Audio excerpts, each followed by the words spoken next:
So, morning from Barcelona, I would say good morning, but unfortunately, my mother seems to have been robbed of everything, including her green card. So, we did get a lovely suite here at the beautiful W. Unfortunately, that was kind of ruined yesterday when we arrived from Dubai on Emirates. So, we landed at around 12:30 p.m., and I figured my mom would share what happened. And while I was angry at her at first by the whole situation, I also realized that I've made many stupid mistakes in my travels. And of course, now she's beating herself up after the fact, after, thinking about everything that happened. So we arrived yesterday. I had to do some work in the room. And then what happened? Yeah, good morning. It's not such a good morning, but it should be right. It's a beautiful city, Barcelona. And I want to explore, but right now I want to tell you something. Yesterday we arrived. Benjamin really didn't have a lot of time the last 2-3 days to work on his blog, so he said, I really, really have to work. So I went downstairs, sitting in the sun in front of the hotel. It was beautiful, little on the cool side. And then this person approached me.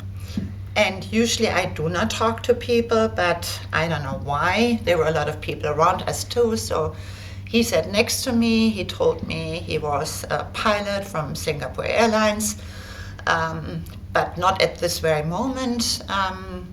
He came from Dubai. He was on the same flight as I was. After I told him I was, on the 380, then on top of it, he said, I was sitting in 2A. And I was sitting in 1C. So I was thinking later I should ask Benjamin if he saw this guy. But nevertheless, I usually trust people too much, and I hope I got my lesson finally in life, because I hope you don't do the same mistakes I did. So after that, he asked me if I would like to come inside at the hotel and have a coffee with him. And I said yes again. Usually I don't go with strangers, but I did. He told me that a lot of people get how is it called? Pickpocketed? Pickpocketed here. I should also add that I told my mom before the trip that while Barcelona is safe in terms of violent crimes generally, there's a ton of pickpocketing, so to be careful of that. And I didn't even think about it, because I always believe the best in everybody. So we were sitting at the bar having a coffee, and he asked me if he can take me out for dinner, and I said, no, I have already plans, but thank you. So everything was fine. I went later back in the room, had some time with Benjamin, and then Benjamin went out for dinner with friends of him. At around 7:45, somebody knocked at my door, and I thought it's maybe the service to put down the beds. It was not. He was standing in front of me.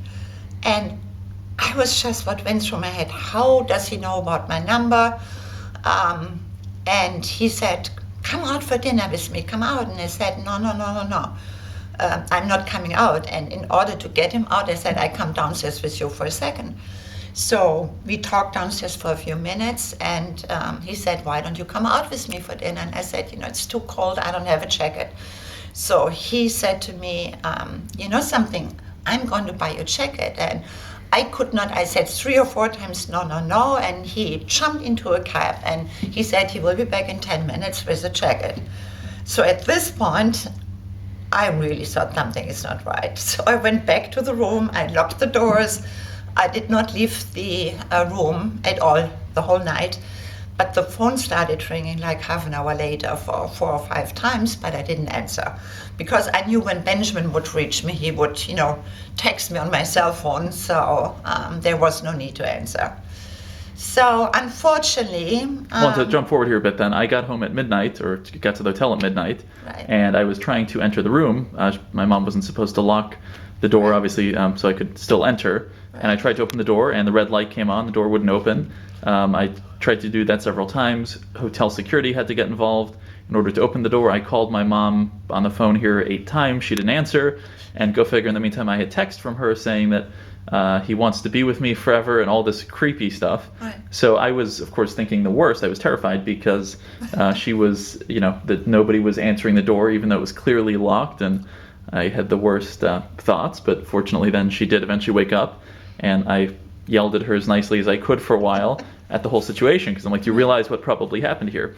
And then this morning we discovered that your purse is gone. So I still don't actually get what his ploy was necessarily, why he was trying to, what else he was trying to accomplish. But yeah, I mean, the worst card, it's my green card, credit cards, it's okay. It's a lot of work to cancel them. But my green card, driver license should be fine too. And they were like, I think in cash I only had like $200 or so. So now we're trying to, we talked to hotel security, they're getting the footage, the camera footage, and I guess we have to file a police report. But the moral of the story is, and I realize that when you hear this after the fact, it sounds really stupid because you think, how could anyone fall for this? But that is the story. An update will be coming along shortly.